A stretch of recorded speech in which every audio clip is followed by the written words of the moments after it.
dahil tag-ulan ngayon dito sa amin, marami nang nahuhuling mga palaka. Ayan, itlogan pa ang mga nahuli nilang palaka. Kung ngayon ay mag-oodobo ng palaka. Magigisa na ako ng sibuyas, bawang at saka luya. Napakasarap nitong adobong palaka. Igigisa muna natin ang palaka hanggang sa lumambot.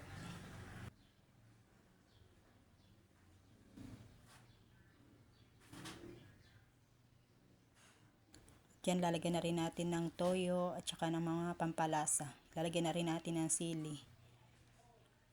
At ayan, luto na ang adobong palaka.